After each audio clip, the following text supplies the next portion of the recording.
This is the morning moment for May the 1st, 2026, here on Following Him, the Disciple Life. We want to take a moment to talk about giving the benefit of the doubt, and particularly in light of a verse like Romans 14:6. But we'll get there here in a moment.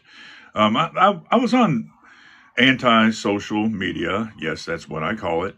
And I saw some examples of this thing that people do, and that I have no doubt I myself have done, and I've seen it before, and I sadly don't have any doubts I'll definitely see it again.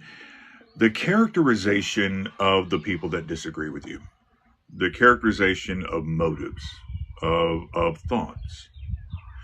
I saw a debate on the television show The Chosen, and one was taking a anti chosen position, and some were disagreeing.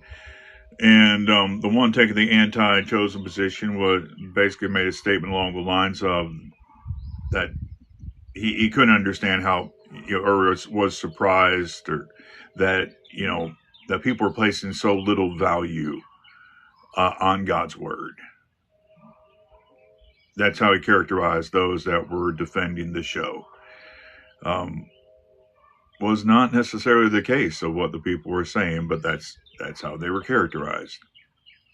Or I recently saw a post from a Torah keeper, somebody that thought that we still needed to obey the law of Moses. Now, I completely disagree with that position. I think Romans and Galatians and Hebrews and the Jerusalem Council, I think all have things to say about that. But regardless, and in this post, I saw somebody make this statement, basically saying that they didn't understand why people just really wanted to disobey. They didn't understand why, and it's like, it's not that they want to disobey. It's just they don't think they have to obey this particular thing.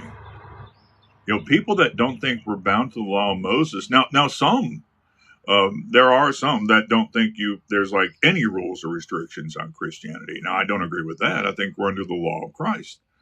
But, just because somebody doesn't think they're bound to the law of Moses, that doesn't mean, well, they just really wanted to disobey. No, they disagree. It's not they want to disobey, it's that they disagree. And basically, my point being, this tendency we have sometimes to characterize the other side as, well, I just don't understand why you just want to be bad. Or I don't understand why you don't want to serve God or obey God. This thing that we do, where we have to characterize what the person is saying or thinking in the worst possible light.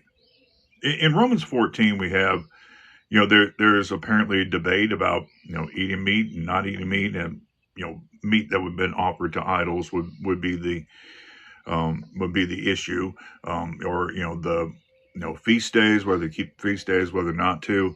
And Paul makes a point in Romans 14:6. He's like, the one that's eating, the one that's not eating, the one that's observing, the one that's not observing, they're doing it to the Lord. Now, I don't think he's necessarily saying that they're completely okay in everything they're thinking and doing or not doing, but rather, this is their motivation. This is their motivation. And we need to be humble enough to admit that we're not the only one in the group wanting to do the right thing.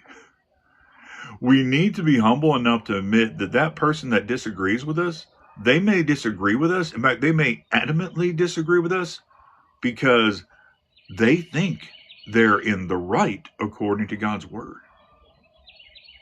Now, once again, this doesn't mean there isn't a line to stick with. This doesn't mean there isn't a time to take a stand. This doesn't mean that there isn't a right or wrong.